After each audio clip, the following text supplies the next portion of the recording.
Hi everyone, this is Arad from English for Everyone, and today in this video I am going to talk about this saying in English, which is a friend in need is a friend indeed, which is a bit rhythmic, so it's easy to remember, and this is used when we are talking about people who help us when we need their help.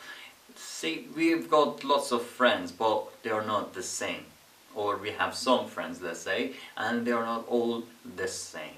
Some of them are really helpful, and some of them are there when you have something good for them.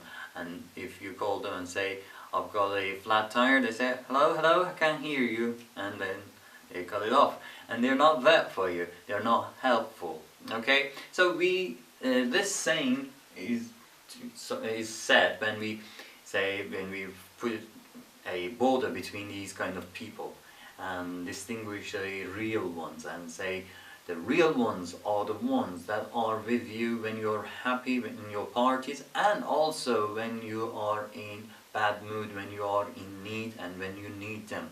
They are there again, not only when you are happy but also when you need them. Okay, so a friend in need over here is the person who says that. Okay, I am in need, okay, and my friend, the person who is there when I am in need, is a real friend. Indeed means really, actually.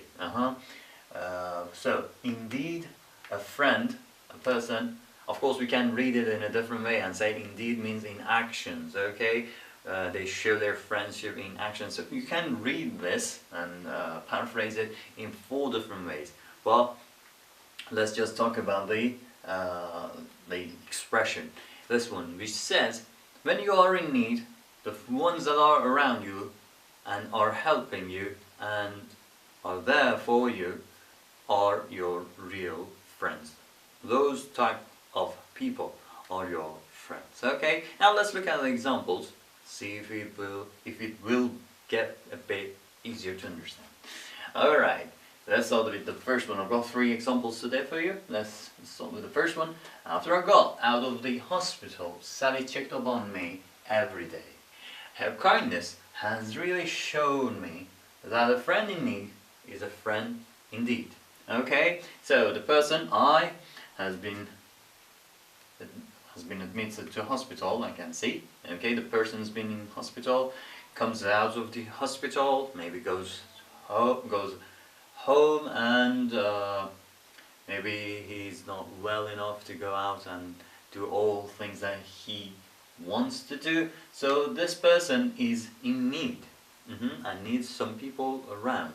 Then Sally checks him every day. Okay, checked up on me. We're talking about past, so this is the verb over here, so takes ed. Checked up on me every day. This has happened in the past.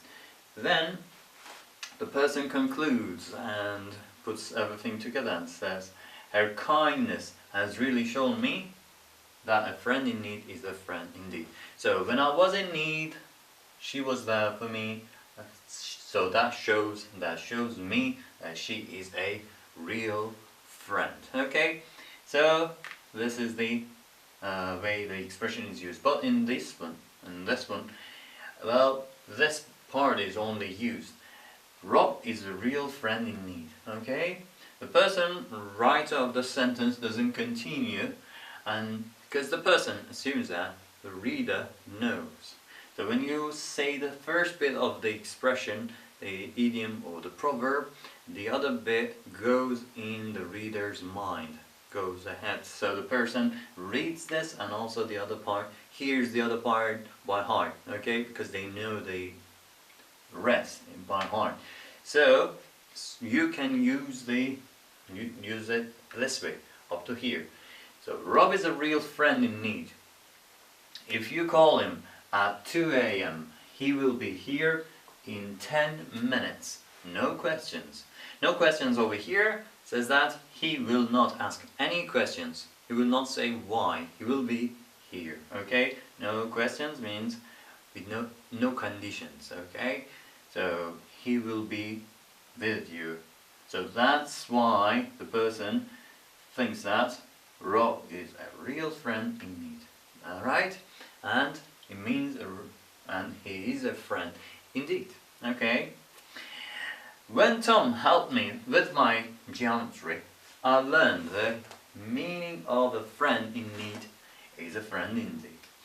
Okay? So Tom has helped this person with his geometry. Maybe this has been a problem or something that he couldn't go through, and then this person does his best, helps a lot, and then he shows this person the meaning of a friend in need is a friend indeed. So he wants to say that Tom's action in this case is the meaning of this proverb, this saying in English. Okay, so I hope you have got what I am on about, and you have now found the equivalent of this one in your language. Would you please write that down below this video and tell us also what this one is in your language? That would be great. Thank you for your help, for your cooperation, writing the equivalent of this one, and I'll see you in the next video. Till then, bye bye!